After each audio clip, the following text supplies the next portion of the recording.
બ્રહ્મથી જગતની અલગ સત્તાનો નિષેધ, જન્મ આદિ વિકારોથી રહિત બ્રહ્મની સ્વત સત્તાનું વિધાન. કુંભે કહ્યું કે રાજન, જેનામાં કારણતા છે તેનું તે કાર્ય સિદ્ધી શકે.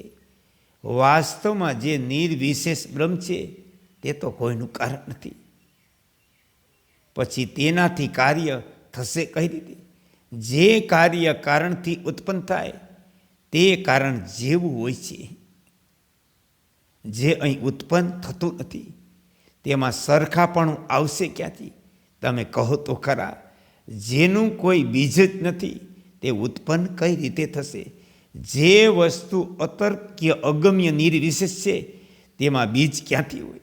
દેશ અને કાલને આધીન બધાય પદાર્થો કારણયુક્ત અને પ્રમાણોથી ઓળખાય, પરંતુ અકર્તા હોવાથી બ્રહ્મ નિમિત્ત અને ઉપાદાન કારણોનું પ્રમાણ કઈ રીતે સિદ્ધ થઈ શકે? કેમ કે તે કર્તા કર્મ કારણ રહિત કલ્યાણમય પરમાત્મામાં કારણતા નથી. માટે જગત શબ્દ અર્થ જ્ઞાનનું તે કારણ હોઈ શકે નહીં. તેથી એ રાજન, જે સત્ય સ્વરૂપ નિર્વિશેષ બ્રહ્મ છે તે હું જ છું એવો તમે નિશ્ચય કરો.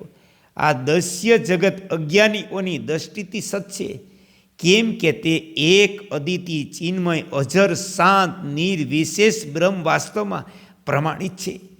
કૂવા પરના રેટની જેમ ફરતું જે જગત ચિત્ત વગેરે દેખાય તે મૃગ તૃષ્ણાના જડ દ્રષ્ટિ દોષથી બે ચંદ્રમા વગેરે જેવી ભ્રાંતિ છે. જે જગત સર્વથા ભ્રમાત્મક છે, સત્ય કઈ રીતે કહી શકાય? અજ્ઞાનજનિત ભ્રાંતિ અંતકરણ અને ચિત્ત વગેરે નામે કહેવાય. જેમ મરુભૂમિમાં દેખાતા જળનો ભ્રમ આ જળ નથી એવા યથાર્થ જ્ઞાનથી મૂળ સહિત નષ્ટ થઈ જાય, તેવું જ આ ચિત્ત છે. આ પ્રમાણે હૃદયમાં દઢ થયેલો જે અજ્ઞાનાત્મક વિકાર છે ત્યાં ચિત્ત નથી આવા યથાર્થ જ્ઞાનથી સમૂળ નાશ પામે. જેમ અજ્ઞાન ભ્રમથી ઉત્પન્ન થયેલા દોરડામાં સર્પનો ભ્રમ આ સર્પ નથી આવા યથાર્થ જ્ઞાનથી નષ્ટ થાય, તે પ્રમાણે આત્માના અજ્ઞાનથી ઉત્પન્ન થયેલ મનરૂપી ચિત્ત આ ચિત્ત નથી આવા હૃદયમાં દઢ થયેલા યથાર્થ વિજ્ઞાનથી નષ્ટ થાય. મન, બુદ્ધિ, ચિત્ત, અહંકાર વગેરે તમામ પદાર્થ હૃદયમાં અજ્ઞાનથી ઉત્પન્ન થયા. વસ્તુત આ જગતમાં ચિત્ત નથી. એ જ પ્રમાણે અહંકાર વગેરેથી સંયુક્ત શરીર વગેરે કાંઈ પણ નથી. એકમાત્ર નિર્મળ આત્મા છે. અજ્ઞાની જીવો દ્વારા જ અજ્ઞાનથી મન, બુદ્ધિ, ચિત્ત, અહંકારની રચના કરવામાં આવી. પરંતુ આજે તમે સંકલ્પના અભાવથી તે બધાનો પરિત્યાગ કર્યો. કેમ કે જે પદાર્થ સંકલ્પથી આવે તે સંકલ્પના અભાવે નષ્ટ થાય. જેમ જળથી સમુદ્ર પરિપૂર્ણ છે તે જ પ્રમાણે સચ્ચિદાનંદન પરમાત્માથી આ સંપૂર્ણ સંસાર પરિપૂર્ણ છે. ન હું છું, ન તમે છો, ન બીજું કોઈ છે, ન બધા પદાર્થો છે, ન ચિત્ત છે, ન ઇન્દ્રિયો છે, ન આકાશ છે. માત્ર એક વિજ્ઞાન આનંદ ધન વિશુદ્ધ પરમાત્મા છે. ઘટ પટ વગેરે દસ્ય જગતના આકાશ રૂપે એક તે પરમાત્મા દેખાઈ રહ્યો. આ ચિત્ત છે, આ હું છું વગેરે તો અસત્ય કલ્પનાઓ છે. એ રાજન, વાસ્તવમાં તો આ ત્રિલોકમાં ન કોઈ જન્મ લે, ન કોઈ મરે. સત અસત ભાવના રૂપિયા શુદ્ધ સંકલ્પ માત્ર. જ્યારે વાસ્તવમાં એક સર્વાત્મક વ્યાપક બ્રહ્મ પરમાત્મા પ્રગટ છે, ત્યારે દેત્વ અને એકત્વ ક્યાંથી રહી શકે? સંશય અને ભ્રમ ક્યાંથી રહે? એ મિત્ર, શુદ્ધ નિર્મળ અનંત પરમાત્મા સ્વરૂપ એવા તમારું ન તો કાંઈ નષ્ટ થઈ શકે, ન કાંઈ વૃદ્ધિ પામે.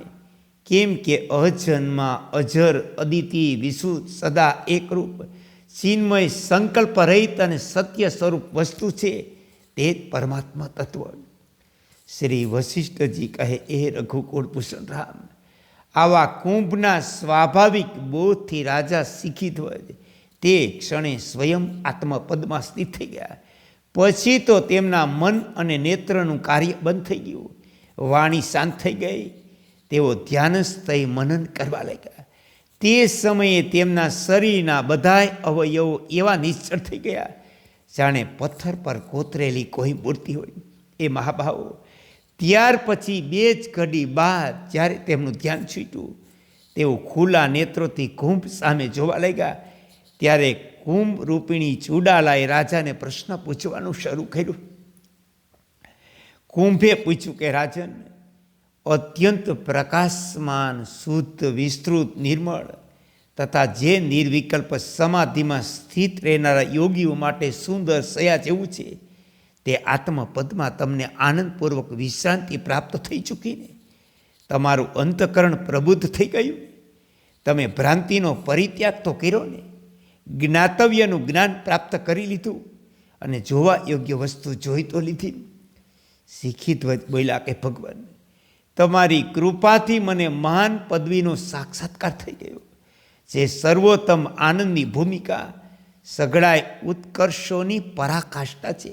અહો, જાણવા યોગ્ય વસ્તુના જ્ઞાનથી સંપન્ન સંત મહાત્માઓનો સંગ અપૂર્વ અને સર્વોત્તમ હોય, તેથી તે સર્વોત્તમ ફળ આપનાર છે.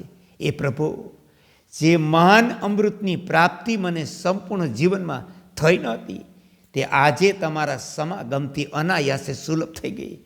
પરંતુ હે કમલલોચન, આ અનંત આદ્ય અને અમૃત સ્વરૂપ આત્મપદની પ્રાપ્તિ મને પહેલાં જ કેમ થઈ નહીં?